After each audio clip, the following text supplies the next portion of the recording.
العملي قسم اللحام وتشكيل المعادن. الصف الثاني الفصل الخامس اللحام والتشكيل بالحدادة. تمرين رقم 3. عمل قلم تأشير بين قوسين بنطة. الأهداف التعليمية: يجب أن يكون الطالب قادرا على عمل قلم تأشير بين قوسين بنطة بالحدادة اليدوية. التسهيلات التعليمية من مواد وعدد وأجهزة: فرن غازي، منظم غاز ذو ضغط عالي، مشغل غازي، شخاطة، قطعة من الشيش المدور قطره 25 ملم وطوله 100 ملم، كتر لتقطيع الحديد، شاخص طول 1 متر، بدلة عمل، صدرية جلدية، ردن جلدي، كفوف جلدية، حذاء جلدي، واقية رأس، نظارات واقية بيضاء، ملقط حدادة ذو رأس مدور، مطرقة حدادة 1 كيلوغرام، مطرقة حدادة 3 كيلوغرام، باسقي قطع علوي وباسقي قطع سفلي. أرقام: طباشير أبيض، حوض فيه ماء، رسم توضيحي لعمل السلبة والهرم. خطوات العمل هي النقاط الحاكمة ومعيار الأداء والرسومات. قبل البدء بالعمل يجب على الطالب أو العامل ارتداء بدلة العمل أو الصدرية الجلدية وردن جلدي وكفوف جلدية وواقية الرأس والحذاء الجلدي ونظارة بيضاء كل في وقته، على أن تكون على مقاس الجسم لمراعاة السلامة المهنية. وبعدها نقوم بوضع منظم الغاز في قنينة غاز السائل ونفتح منظم الغاز مع التأكد من عدم تسرب الغاز من الخرطوم. ونقوم بإشعال فرن الحدادة بعود الثقاب بين قوسين الشخاطة.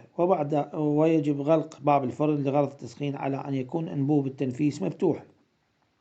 نقوم بقطع شفط الحديد المطاوع قطره 13 ملم لطول 200 ملم بواسطة جهاز القطع الكهربائي بين قوسين الكتر.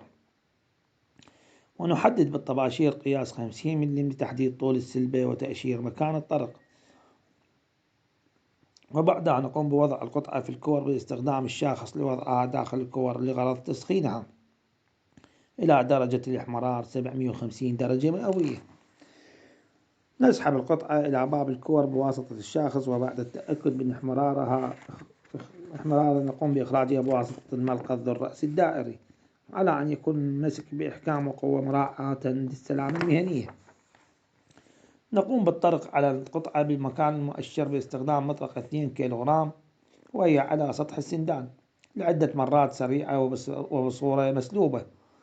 نلاحظ تغير لون القطعة على أن يتم التوقف عن الطرق عند وصول القطعة للون الأزرق لتلافي حدوث تشققات كون القطعة باردة. نكرر الخطوات 7 و8 و9 و10 إلى أن نحصل على قطر السلبة 3 ملم وطولها 35 ملم بواسطة استخدام ضبعة القياس وإتمام القياس المطلوب. نسخن القطعة لغرض الترقيم والتخلص من تقسية القطعة. نرقم القطعة بالرقم المخصص لنا لبيان عمل وعائدية التمرين لنا. نقوم بتسخين القطعة لدرجة الإحمرار لغرض قطعها على الحار بواسطة الباسقي العلوي والسفلي.